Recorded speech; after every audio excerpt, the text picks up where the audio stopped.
بسم اللہ الرحمن الرحیم۔ اس وقت ہندوستان میں الیکشن چل رہے ہیں اور ہم جہاں بیٹھے ہیں کانپور میں، یہاں 13 مئی کو الیکشن ہے۔ اس وقت ملک میں جو پارٹیاں الیکشن میں کھڑی ہیں، مسلمانوں میں یہ بے چینی پائی جا رہی ہے کہ ہم کس کو ووٹ دیں۔ سب جانتے ہیں کہ ہندوستان میں مسلمان اقلیت میں ہیں، اگرچہ مسلمانوں کی آبادی 22 کروڑ سے زائد ہے، اور اقلیت میں ہو کر کے بھی ہم دوسری بڑی اکثریت ہیں، لیکن اس پوزیشن میں ہرگز نہیں ہے ہندوستان کے مسلمان کہ اکیلے مسلمان اپنے دم پر دوسری قوموں کے مقابلے میں اقتدار میں غلبہ حاصل کر سکیں یا کسی ایک پارٹی کو واضح طور پر اقتدار میں لے آئیں۔ کسی نہ کسی غیر مسلم پارٹی کے ہی رحم و کرم پر رہنا پڑتا ہے، چلنا پڑتا ہے۔ بھاجپا کی مسلم دشمنی جگ ظاہر ہے، ایسے میں مسلمان کانگریس وغیرہ پارٹیوں کی طرف دیکھ رہے ہیں، لیکن یہ سب پارٹیاں چاہے وہ کوئی بھی ہو، میں کسی کا نام نہیں لینا چاہتا، ان کا سب کا ماضی بڑا داغدار ہے۔ مسلم کش فسادات کا ایک سلسلہ ہے جو کانگریس کے دور اقتدار میں مستقل، کون سا شہر جس میں ان کے فسادات کا سلسلہ نہ رہا ہو۔ تو کانگریس اور سماجوادی وغیرہ پارٹی کی حکومتوں میں بھی مسلمانوں کے نقصان ہوتے رہتے ہیں۔ اب سوال یہ ہے کہ مسلمان جائیں تو کہاں جائیں؟ تو بات یہ ہے کہ اس سلسلے میں ہمیں یہ دیکھنا ہوگا، جو شریعت کا اصول ہے، کہ جب ہمارے سامنے دو برائیاں ہوں یا دو بیماریاں ہوں تو ہم بڑی برائی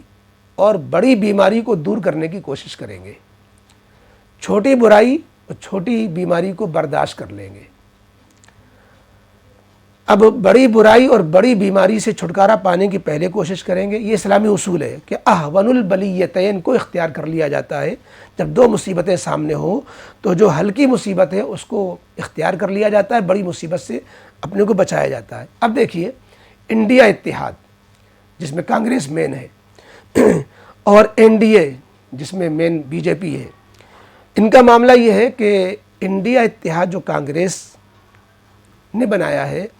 یہ کم از کم سیکولر اور جمہوریت کی بقا کی بات کر رہی ہے، ہندوستان کے سنویدھان کی حفاظت کی بات کر رہی ہے، ہندو راشٹر بنانے کے مخالف ہے، اور سیکولر جمہوریت جو ملک ہمارا ہے، اس میں مسلمانوں کے جو بھی حقوق ہیں، ووٹ دینے کا حق، تعلیم کا حق، اپنے مسلم پرسن اللہ کا حق، جتنے حقوق ہیں وہ ہم سب کو اسی بنیاد پر ہی تو ملے ہوئے ہیں کہ یہ ملک جمہوری ملک ہے، اس میں ہمارے حقوق ہمارے سیکولر دستور نے دیے ہوئے ہیں۔ بھاجپا اکثریت میں آنے کے بعد کہ اب کی بار 400 پار، اس کے نیت میں ہی کھوٹ ہے کہ وہ اس کو مسلمانوں کی ساری حقوق ہی ختم کرنے کی بات کر رہی ہے۔ مسلم پرسن لا بھی ختم ہو جائے گا اور ووٹ دینے کا حق بھی ختم ہو جائے گا، سیکولر دستور ہی ختم ہو جائے گا۔ تو اس بنیاد پر اب آپ دیکھیں بڑی برائی کیا ہے۔ اب بڑی برائی، بڑی بیماری تو وہ ہے کہ ہمارا سیکولر حق ہی ختم ہو جائے، ہمارے حقوق ہی چھین لیے جائیں، اور کانگریس چاہے جتنی بری ہو لیکن کم از کم سیکولر دستور کی حفاظت کی بات کر رہی ہے، اور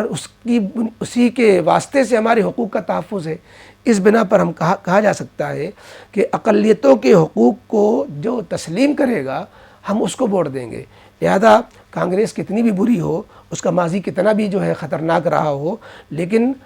آگے کے جو خطرناکیاں ہیں، آگے کے جو نقصانات ہیں، اس میں بڑے نقصان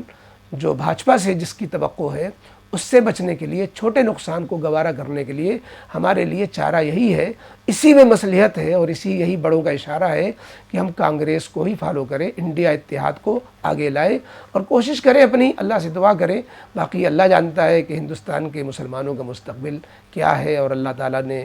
ہمارے لیے کیا لکھا ہوا ہے۔ حالات تو اچھے نہیں ہیں، لیکن انشاءاللہ جو اپنی سی کوشش ہوگی، دعا ہوگی، تو اللہ تعالیٰ سے کی ذات سے امید بھی رکھنی چاہیے، کچھ نہ کچھ خیر ہی وجود میں آئے گی۔